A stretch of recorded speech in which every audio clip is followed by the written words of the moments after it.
Panamericana de Menopausia. Doctor, bienvenido. Muchas gracias.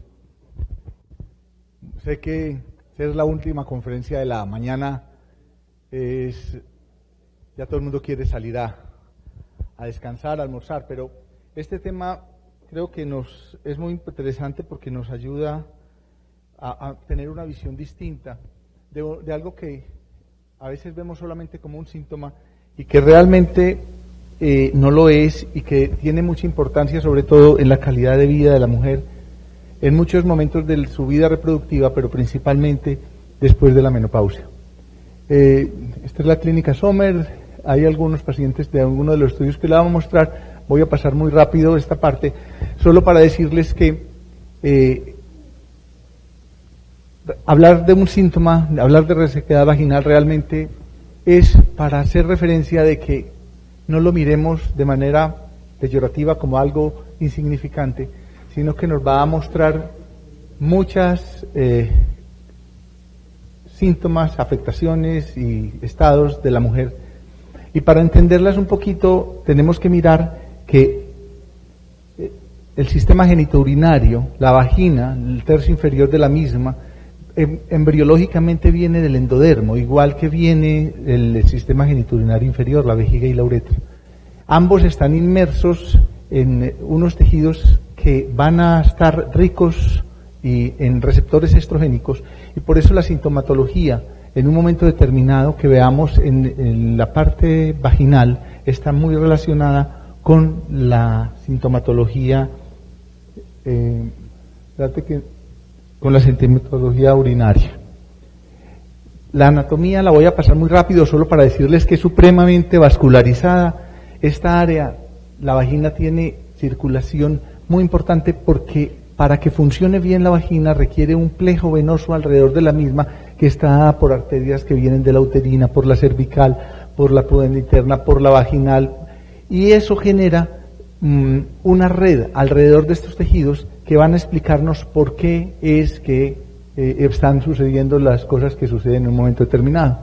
Cuando llega la pubertad y empieza el desarrollo de la mujer, hay un impacto estrogénico que va a condicionar lo que va a ser la morfología normal de la vagina de la mujer adulta, que es una vagina que es rica en pliegues y en epitelio, que tiene una capacidad muy importante de distensión que todos nos la hemos visto en los partos, y está por toda esa cantidad de tejido elástico y conectivo que rodea ese epitelio, y es una vagina que va a tener una cantidad de células en la parte superficial que van migrando desde la base a medida que van madurando y que también forman parte muy importante de la fisiología de la vagina. La vagina es una cavidad virtual y tiene un tejido conectivo muy rico, vascular, y aquí en esta diapositiva en la parte superior podemos mirar las diferentes capas de la vagina. La capa basal, estas son células basales, células intermedias, hasta que llegan las células superficiales que escaman a la luz vaginal, y toda la rica irrigación que tenemos en toda esta área. Estas diapositivas básicamente las voy a pasar para explicarles cómo funciona la lubricación vaginal. Este es un vaso de esos que mostramos en la diapositiva anterior. Normalmente la presión hidrostática permite que haya un flujo de este plasma que sale y se localiza en el intersticio de las células epiteliales.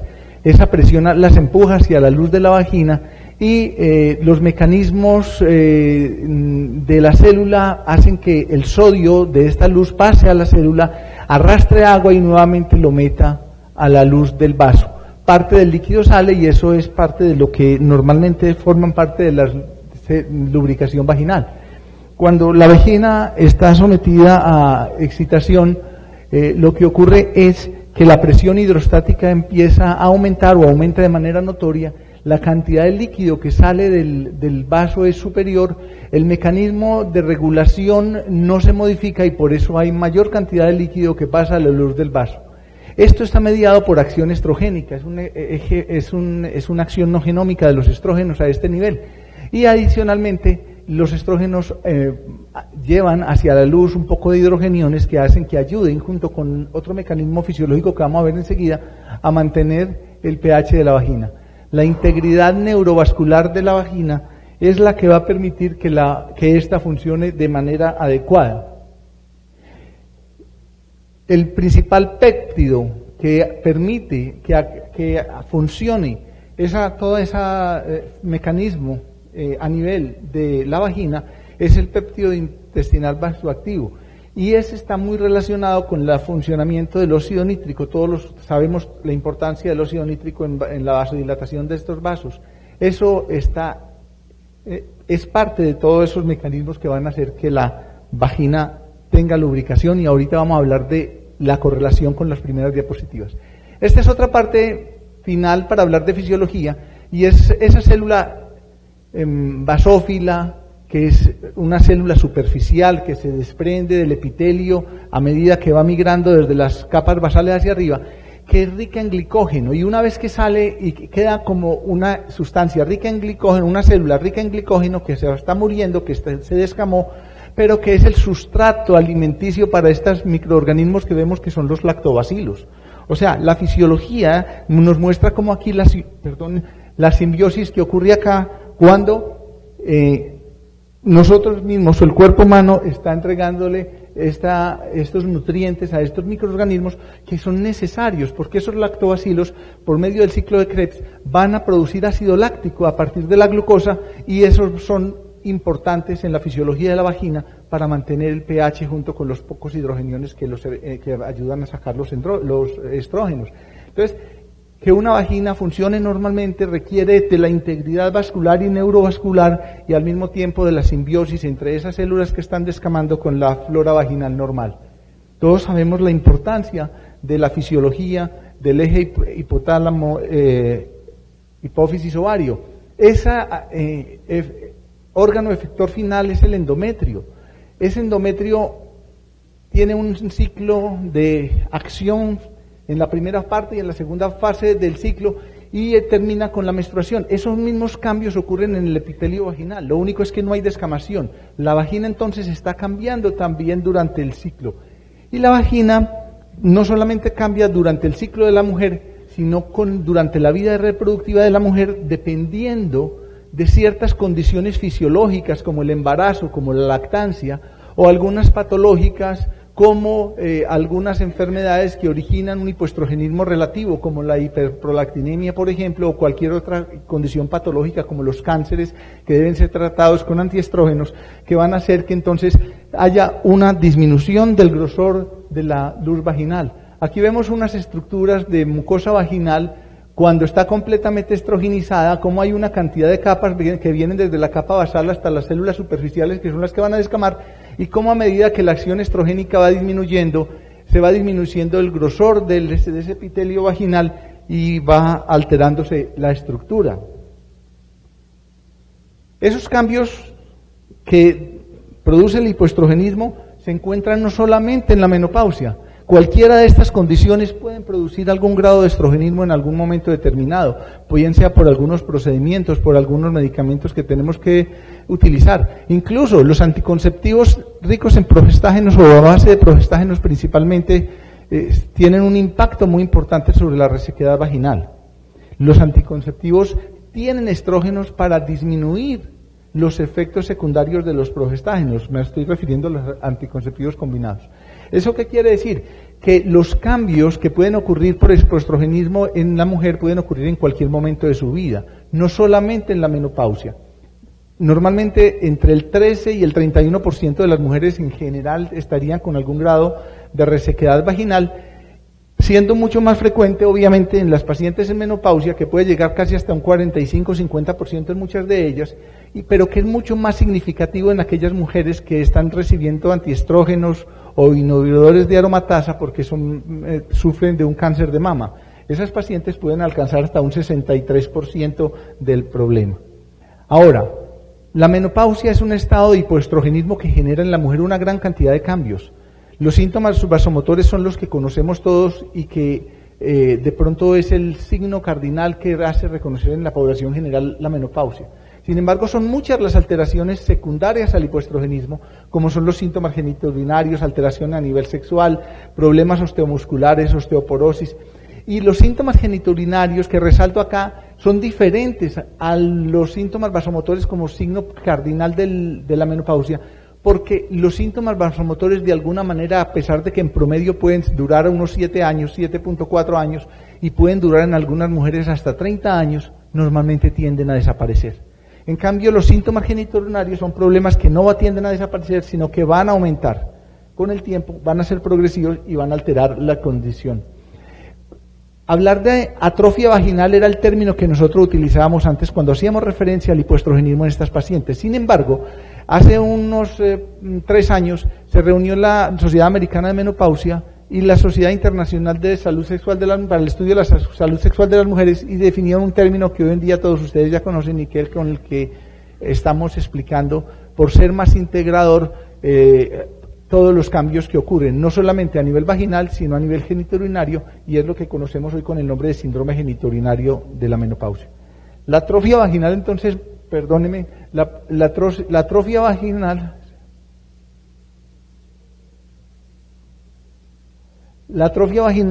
va a producir alteraciones, no solamente a nivel de vagina, sino a nivel de vulva, y el hipoestrogenismo va a actuar también a nivel de genitales internos. La vagina se vuelve más delgada, pálida, es una vagina que sufre con la fricción, con el coito, va a haber dispareunia, las paredes se vuelven en parches, puede haber una cantidad de petequias, el introito vaginal se va estrechando, sobre todo cuando no ha habido actividad sexual, y lo mismo va ocurriendo a nivel del tejido subcutáneo, donde se pierde, de submucoso, donde se pierde fibras elásticas o pierde colágeno, y a nivel de labios y de vulva se va produciendo adicionalmente pérdida de los labios menores, disminución del grosor de los labios mayores, estenosis de los mismos, fusión de los labios, etcétera. Son muchas, y a nivel genitourinario, alteraciones que vamos a mencionar enseguida también. A nivel submucoso, entonces, la disminución del colágeno, la disminución de fibras elásticas, y todo eso va a hacer que haya trauma en las mujeres. ¿Qué es lo que está sucediendo entonces? Lo que está sucediendo es que la menopausia está haciendo que al perderse la función ovárica pasemos a tener una pérdida muy importante de estrógenos circulantes y pasamos a perderlos de una manera significativa, que tiene una repercusión a nivel celular. Cuando tenemos una paciente completamente estrogenizada, vemos toda esta cantidad de células superficiales que son la parte superficial de la vagina, y por eso es que podemos hacer índices de maduración vaginal para mirar cómo es el epitelio que tienen estas pacientes, y cuando se pierden los estrógenos miremos cómo hay una marcada atrofia de la vagina y cómo hay una repercusión física real de lo que está sucediendo por la pérdida de los estrógenos. ¿Y eso qué importancia tiene? Es la presentación de una cascada de acontecimientos donde la disminución de los estrógenos produce un adelgazamiento de las paredes, se disminuye la producción de células superficiales que dejan de descamarse, por lo tanto hay una menor cantidad de glucosa circulante como sustrato para los lactobacilos. Al haber menos alimentos para los lactobacilos y menos cantidad de lactobacilos, el pH vaginal que ellos mantienen se pierde y empieza a empezar un medio ambiente vaginal alcalino, lo cual hace que, por un lado, se permita el crecimiento de microorganismos distintos a los lactobacilos que son los normales, y al mismo tiempo esa disminución o aumento del pH hace un medio ambiente hostil para los lactobacilos que son la flora normal, y va a hacerse un círculo vicioso donde van a estar perdiéndose más y más los lactobacilos. Todo esto para decir que la resequedad vaginal es un síntoma no más, pero que tiene muchas implicaciones. Vamos a ver algunos estudios que nos lo demuestran. Y en los estudios nos han mostrado que los médicos no preguntamos a las pacientes por sus síntomas vaginales, no preguntamos a las pacientes por su sexualidad, y nosotros no nos imaginamos qué tan importante es el impacto que tiene en su calidad de vida. Y estamos recibiendo consultas por muchas patologías, infecciones urinarias, flujos vaginales a repetición en pacientes menopáusicas, y lo estamos tratando como infecciones urinarias, lo estamos tratando como vaginitis, sin darnos cuenta que el problema es otro, y el problema es un hipoestrogenismo. Voy a presentar algunas diapositivas de algunos estudios. Se hizo una encuesta en mujeres americanas, canadienses, del Reino Unido y países nórdicos, y les preguntaron sobre si eran menopáusicas, cuáles eran los síntomas que tenían. Un 45% de ellos tenían síntomas vaginales.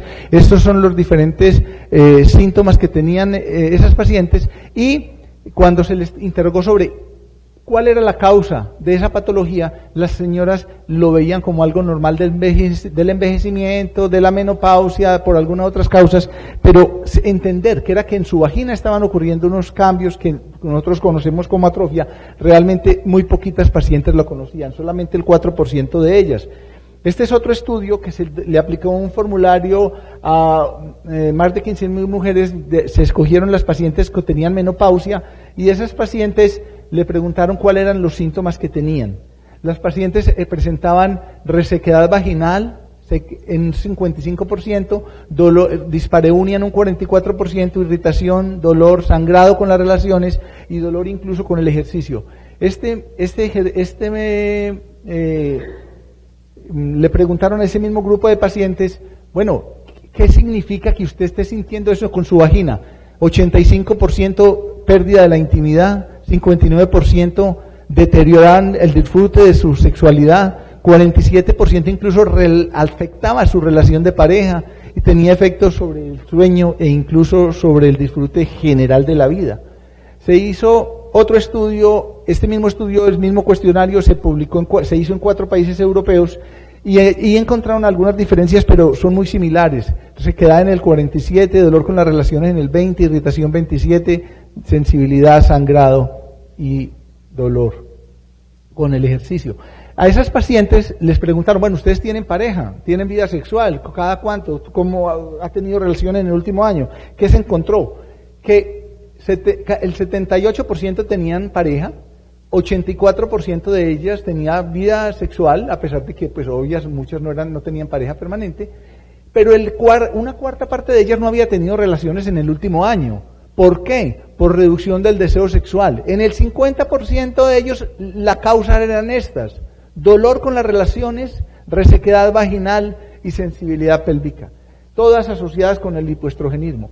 Les preguntaron, bueno, ustedes consultaron al médico, ¿qué han hecho? El 88% había ido al médico por cualquier motivo ginecológico. Los médicos que atendieron a estas pacientes fueron en su mayoría mujeres, 58%, 67% ginecólogos, médicos familiares el 21% y habían otros. El 74% había consultado en el último año, y lo más importante es que les preguntan a la señora, bueno, ¿y ustedes sus síntomas, de sus problemas, hablaron con el médico? ¿Quién inició la conversación? ¿El médico le preguntó por este problema o no le preguntó? No. Solamente el 10% de los médicos les preguntaron a las mujeres que tenían esta sintomatología por problemas de este tipo. Nosotros en la Sociedad Colombiana de Menopausia, capítulo Antioquia, reprodujimos o quisimos hacer un estudio que fue publicado en noviembre pasado en la Revista Colombiana de Menopausia y que nos muestra cosas muy similares a los estudios europeos y americanos. A nuestra población mucho más pequeña, porque obviamente por cuestiones de lo difícil que es hacer investigación acá, 58% de las pacientes resequedad vaginal, problemas con la sexualidad en el 53%, problemas urinarios en el 47%, disfunción sexual en el 50%, 59% tenía problemas en el deseo y 20% dificultades para orgasmar. Y cuando se hizo una correlación entre la resequedad vaginal y el deseo, se vio que las pacientes que tenían una resequedad vaginal muy severa tenían casi el doble de la posibilidad de tener disminución del deseo que la población que no tenía resequedad vaginal o que la tenían en poca cantidad. ¿Qué quiere decir eso? Hay algunas condiciones diferentes, como los problemas de relación de pareja, como problemas seguramente físicos, otras alteraciones que le están produciendo disminución del deseo, como algunos antihipertensivos, algunos antidepresivos, muchas otras cosas que pueden ser. Por eso las de poca tienen. Pero solo tener resequedad vaginal casi duplica esto. Y la satisfacción sexual también se correlaciona en nuestro medio. Cuando hay resequedad vaginal, la satisfacción sexual se reduce significativamente comparativamente con aquellas pacientes que no. Quiere decir eso que la resequedad vaginal es una cascada de acontecimientos, o inicia una cascada de acontecimientos que están indicándonos que se está presentando un proceso de atrofia y que va a generar en las pacientes una cantidad de alteraciones. Ya habíamos hablado todo lo que ocurre en esas pacientes por el adelgazamiento del epitelio. La fisiología se altera. Cuando les mostré la gráfica de cómo sale el líquido del espacio de los vasos sanguíneos por aumento de la presión hidrostática y pasa a las células epiteliales, ese espacio interepitelial se espesa y dificulta el paso del fluido, por eso la resequedad vaginal de esas pacientes secundarias al hipoestrogenismo. Entonces, la vagina en menopausia va a tener un círculo donde hay una disminución de los estrógenos, eso va a originar alteraciones a nivel de las células y del intersticio. Fuera de eso, en la luz vaginal se disminuyen los lactobacilos, el pH se altera, la lubricación disminuye, se produce dispareunia, síntomas urinarios, porque también eso está ocurriendo en el urotelio, y van a empezar a presentarse infecciones vaginales que van a ser flujos y cosas que van a consultar a todos nosotros y que vamos a tratar con antimicrobianos, sabiendo que el problema es tratar de recuperar la fisiología de las pacientes. A nivel de vulva se ocurren otra cantidad de alteraciones que ya les mencioné, fusión de labios, parches, palidez, estenosis, etcétera. Todo eso tiene repercusiones, como ya habíamos visto en las encuestas, en la sexualidad.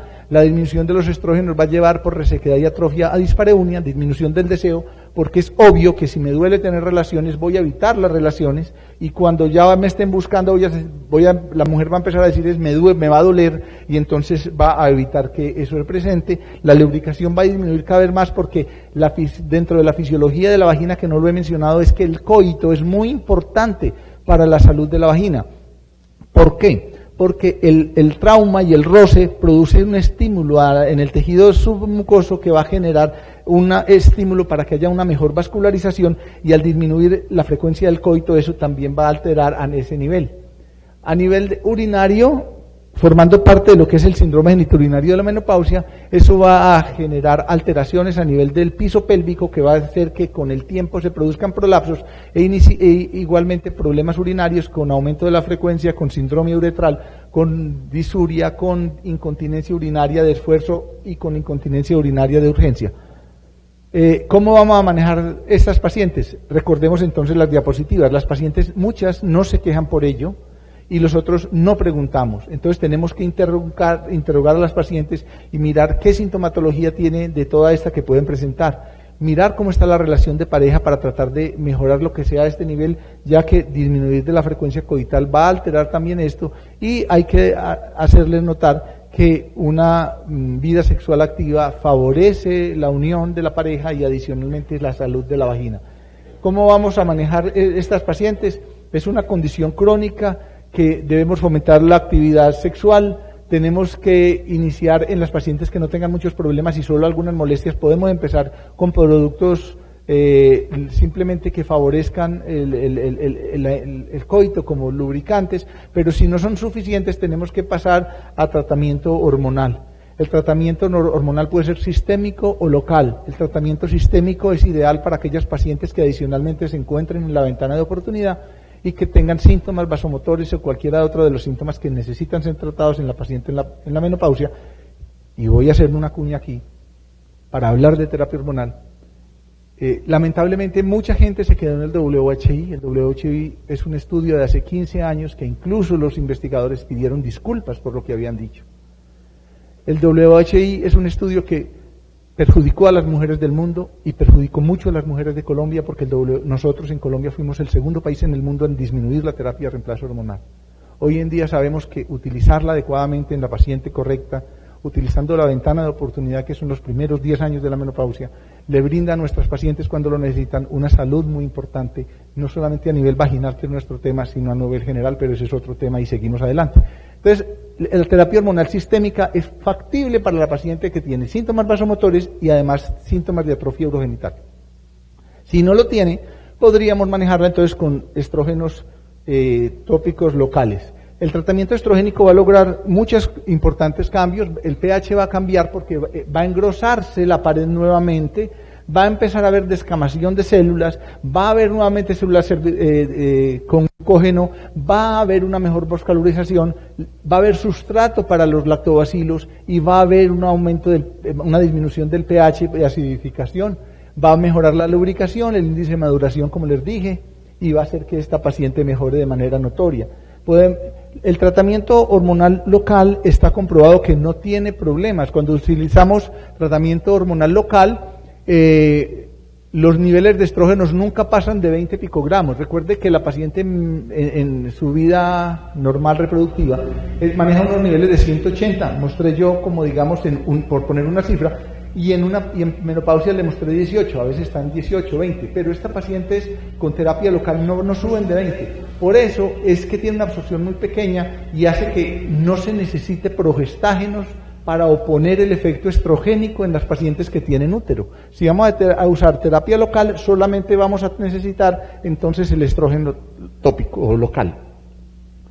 No hay efecto cuando estamos utilizando el estriol, y cuando estamos utilizando, que en nuestro medio lo hay, en el mundo lo hay, por eso lo voy a mencionar, son los estrógenos equinos conjugados, que tienen la desventaja que tienen una absorción mayor y por lo tanto pudieran tener un efecto sistémico, distinto a lo que sucede con el estriol.